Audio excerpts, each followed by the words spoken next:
atrás, quando adquiri essa propriedade, eu vim da cidade grande, eu vim do Rio de Janeiro. Eu cheguei aqui com grande ímpeto de fazer um bem para a natureza. Aí eu quis reflorestar uma área muito grande da minha propriedade, 6 hectares, e eu fui partir em busca de informações com órgãos ambientais, entidades, para saber quais espécies eu poderia utilizar para fazer o reflorestamento. Porém, eu não obtive muitas informações.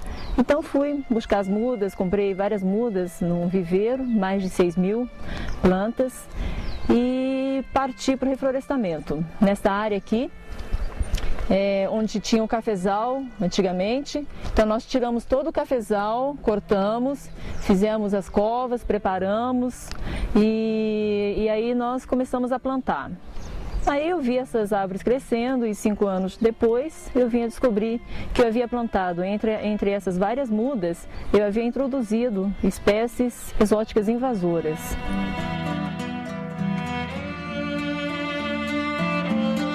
Toda espécie é nativa de algum lugar do mundo. Então, o que a gente chama de uma espécie nativa é aquela que sempre se desenvolveu e evoluiu num certo ambiente. E isso independe de fronteira política, ou seja, não importa se é um pedaço de um país ou se é num país inteiro, né? O que vale é que é nativo de um ambiente. Então, por exemplo, a gente fala que o guapuruvu é nativo da floresta atlântica e a peroba é nativa da floresta estacional. São ambientes diferentes dentro do mesmo país, que é o Brasil.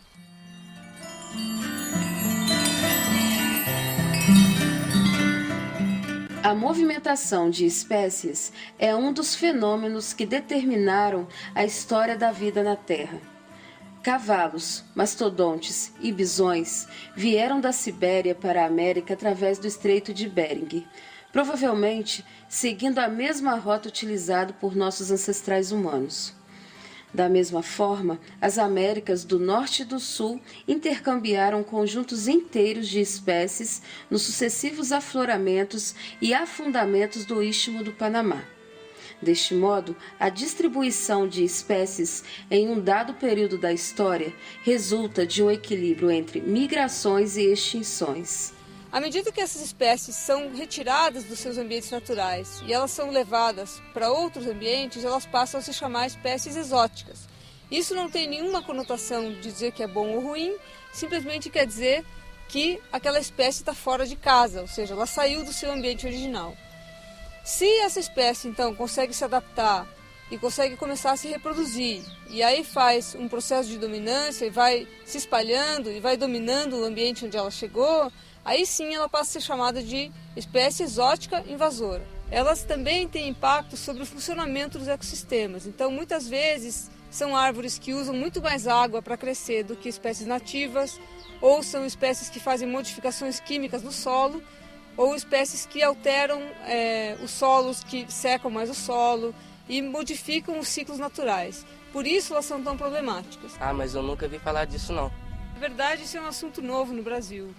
Embora seja uma ciência já estabelecida em vários países e o primeiro livro sobre esse assunto tenha sido escrito em 1958, é um tema recente aqui no país. E existe alguma lei falando sobre isso?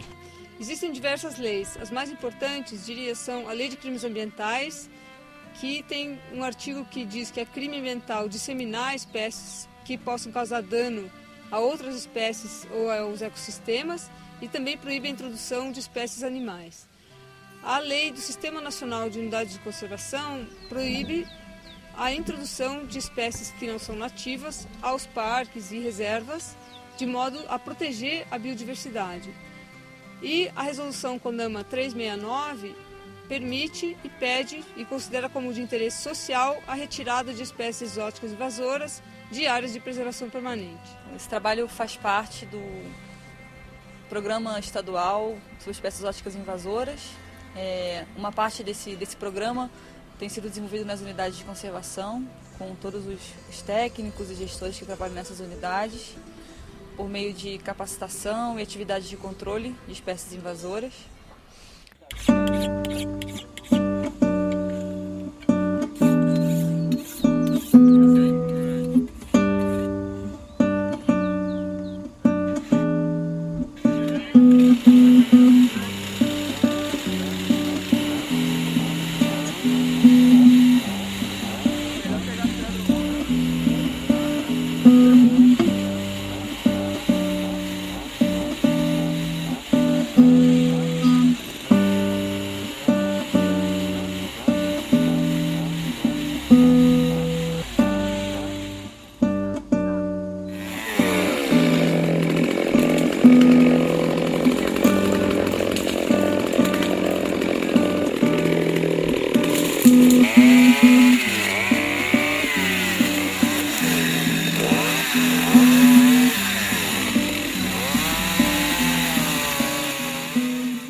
início, né, eu achava essa ideia meio maluca, né? Porque cortar árvore, aí o pessoal vai achar todo mundo sair cortando árvore aí, mas a gente, através do curso que recebemos, né, foi bastante importante, porque a partir daí a gente podemos ter um conhecimento a mais sobre o que é espécies exóticas. Ué, cortar árvore não é crime? Na verdade, derrubar árvore é uma coisa muito relativa. Derrubar árvores nativas pode ser crime sim, se você não tiver uma autorização ambiental para fazer isso, mas derrubar espécies exóticas invasoras, na verdade, já é considerado uma atividade de interesse social. Eu tenho aqui até alguns registros, né, do meu reflorestamento. A minha maneira amadora, eu estava imaginando que estava fazendo coisa certa. Eu tenho o mapa do reflorestamento, eu tenho as espécies, né, utilizadas. Então eu mantive todo o registro. Foram dias, meses de trabalho. Hoje em dia eu pego essa lista, por exemplo, né, de árvores que foram plantadas. Eu fico até assustada, né? A Cassia mangium, que é uma das espécies mais combatidas, né? Porque ela é uma invasora, uma exótica invasora com grande potencialidade. Só dela eu plantei 210 árvores, né? O jamelão também, que nós cortamos bastante, são 128. Então, entre outras, né, várias outras espécies que constam aqui na minha lista. Pois é, as pessoas muitas vezes plantam árvores e com muito boa intenção e também trazem plantas ornamentais porque elas são bonitas e não sabem muito bem de onde essas plantas vêm. Então, essa falta de orientação e essa falta de informação mesmo que existe no Brasil é um problema porque as pessoas têm muita boa intenção de recuperar uma área ou de deixar o seu jardim mais bonito e acabam sem querer criando problemas ambientais. E é bem interessante fazer o trabalho especificamente nesse local, porque a propriedade está inserida na zona de amortecimento do Parque Nacional do Caparaó. Toda unidade de conservação de proteção integral, como um parque, por exemplo, ela tem uma zona de amortecimento. Essa zona de amortecimento ela é uma área localizada no entorno da unidade. Normalmente ela é definida no plano de manejo.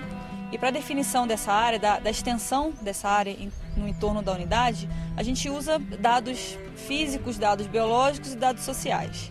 Para a gente dizer, para a gente restringir ou para a gente normatizar ou para a gente mesmo proibir algumas atividades no entorno da unidade com o objetivo de perpetuar a diversidade biológica que existe lá dentro e fazer com que essa unidade não fique isolada dentro do território, né? Que ela tenha conectividade com outras áreas naturais, como outros parques, outras reservas e outros fragmentos, pedacinhos de mata que existam na região. Existem também vários problemas com espécies que não são nativas e que foram trazidas para fins